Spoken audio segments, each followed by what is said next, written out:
શ્રી ગણેશાય નમઃ મિત્રો, આપ જોઈ રહ્યા છો યુટ્યુબ ચેનલ ધાર્મિક વ્રતકથા અને અમે આપનું હાર્દિક સ્વાગત કરીએ છીએ। હાલમાં નવરાત્રી ચાલી રહી છે અને અમે માં નવદુર્ગાની કથાઓ સાંભળી રહ્યા છીએ। આજે પાંચમું નોરતું છે એટલે કે પાંચમો નોરતો। આ દિવસે માં સ્કંદમાતાની ઉપાસના કરવામાં આવે છે।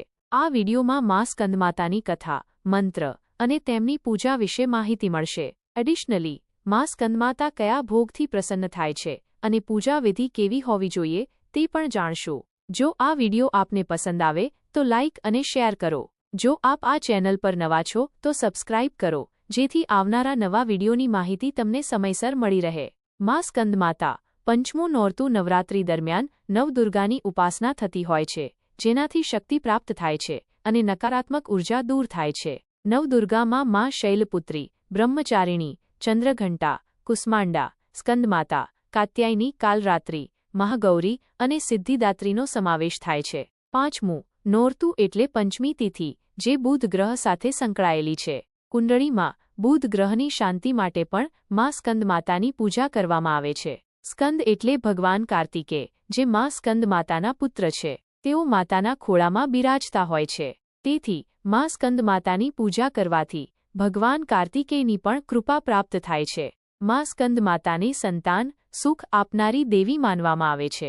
જો કોઈ ભક્ત સંતાન સુખ અને સુખમય પરિવાર માટે પ્રાર્થના કરવો ઈચ્છે તો તેને માં સ્કંદમાતાની ઉપાસના કરવી જોઈએ। માં સ્કંદમાતા સિંહવાહિની છે અને કમલ આસન પર બિરાજમાન હોય છે, એટલે તેમને કમલાસના કે પદ્માસના પણ કહે છે। તેમની 4 ભુજાઓ છે, જેમાં એક હસ્તે કમળપુષ્પ, એક હસ્તે અભય મુદ્રા અને એક હસ્તે ભગવાન સ્કંદ શિશુ સ્વરૂપમાં બિરાજે છે। માં સ્કંદમાતાની ઉત્પત્તિ દેવો અને અસુરો વચ્ચેના યુદ્ધ સાથે જોડાયેલી છે। અસુર તારકાસુરને એ વરદાન મળ્યું હતું કે શિવજીનો પુત્ર જ તેને મારી શકે, પરંતુ શિવજી હંમેશા તપસ્યામાં લીન રહેતા, તેથી દેવતાઓએ પાર્વતી માતાને પ્રસન્ન કરી। માતા પાર્વતી તપસ્યા કરીને શિવજી સાથે વિવાહ કરે છે અને ત્યારબાદ સ્કંદ ભગવાન કાર્તિકેયનો જન્મ થાય છે। તેઓ દેવોના સેનાપતિ બની તારકાસુરનો વધ કરે છે અને દેવતાઓની રક્ષા કરે છે। આથી નવરાત્રિના પાંચમો દિવસે માં સ્કંદ માતાની પૂજા કરવામાં આવે છે। તેઓ શક્તિ સ્વરૂપા છે અને તેજસ્વી દેવી તરીકે ઓળખાય છે। હું માં સ્કંદ માતા, દિવ્યતા અને શક્તિનું સ્વરૂપ માં સ્કંદ માતામાં કોમળતા અને દિવ્ય શક્તિ બંનેના દર્શન થાય છે। તેમની 4 ભુજાઓ પણ દિવ્ય ગુણો દર્શાવે છે। 2 હસ્તોમાં કમળ પુષ્પ છે, જે પવિત્રતા, આધ્યાત્મિક જાગૃતિ અને દિવ્ય સૌંદર્યનું પ્રતીક છે। એક હસ્ત અભય મુદ્રામાં છે, જે ભક્તોને રક્ષા અને આશ્વાસન આપે છે કે માં હંમેશા ભક્તોના સંકટ હરશે। ચોથા હસ્તમાં તેઓ પોતાના પુત્ર કાર્તિકેય સ્વામીને ધારણ કરે છે, જે દર્શાવે છે કે માં અને તેમનો પુત્ર બંને શક્તિ સ્વરૂપ છે અને ભક્તોની રક્ષા કરે છે। નવરાત્રિના પાંચમા દિવસે માં સ્કંદમાતાની પૂજાનું શાસ્ત્રોમાં વિશેષ મહત્વ છે। આ ઉપાસનાથી સાધકની બાહ્ય ક્રિયાઓ અને મનના ચિંતનનો લોપ થાય છે અને તે વિશુદ્ધ ચૈતન્ય સ્વરૂપમાં પ્રવેશ કરે છે। સાધકનું મન લૌકિક બંધનોથી મુક્ત થાય છે અને તે માં સ્કંદમાતા સાથે તલ્લીન થઈ જાય છે। આ સમય દરમિયાન સાધકે સંપૂર્ણ શ્રદ્ધા અને સાવધાની રાખવી જોઈએ। માં સ્કંદમાતાની ઉપાસના ભક્તની ઈચ્છાઓ પૂર્ણ કરે છે અને મૃત્યુલોકમાં પરમ શાંતિ અને સુખનો અનુભવ કરાવે છે। તેઓ મોક્ષદાયિની છે। તેમની આરાધનાથી માં બાલ સ્વરૂપ સ્કંદ ભગવાનની પૂજાનું પણ ફળ પ્રાપ્ત થાય છે, જેનાથી સાધકને શાંતિ અને સુખ મળે છે। માં સ્કંદમાતા સંતાનદાયિની છે અને સમગ્ર જગત માં પાર્વતીના સંતાન રૂપે પૂજાય છે। તેઓ જગતજનની છે, જેમના દ્વારા સમગ્ર બ્રહ્માંડની ઉત્પત્તિ થઈ છે। માં કુષ્માંડા ત્રિલોકની સ્વામીની છે અને મહાદેવ શિવ તેમના સ્વામી છે।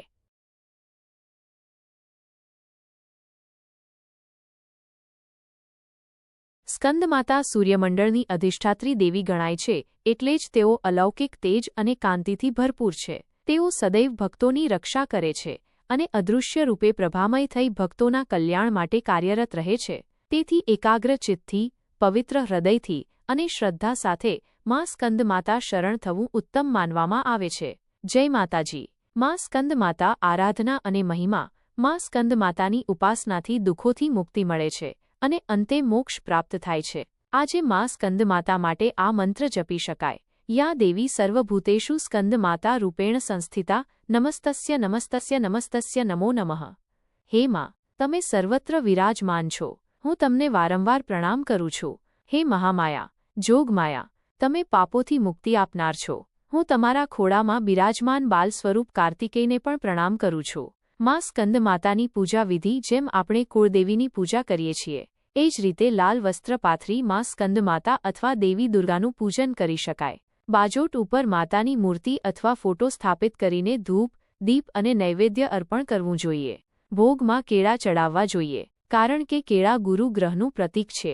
માતા કેળાના ભોગથી પ્રસન્ન થાય છે અને સૌભાગ્યની પ્રાપ્તિ થાય છે. માં સ્કંદ માતા માટે વિવિધ ઉપાસનાઓ કરવામાં આવી શકે. સ્કંદ માતા મંત્રનો જાપ, માં દુર્ગાના 108 નામોનો જાપ, દુર્ગા સપ્તશતીનો પાઠ અથવા શ્રવણ માં સ્કંદ માતા કથા સાંભળવી. આ ઉપાયોથી પાપો નષ્ટ થાય છે અને માતાની કૃપાથી ભક્તને સંતાન, સુખ, આરોગ્ય અને શાંતિની પ્રાપ્તિ થાય છે. માં સ્કંદ માતા આરતી બોલો. માં સ્કંદ માતાની જય. 5મું નામ તુમ્હારું આવે, સબના મનની જાણનહારી, જગ જનની સબકી મહતારી.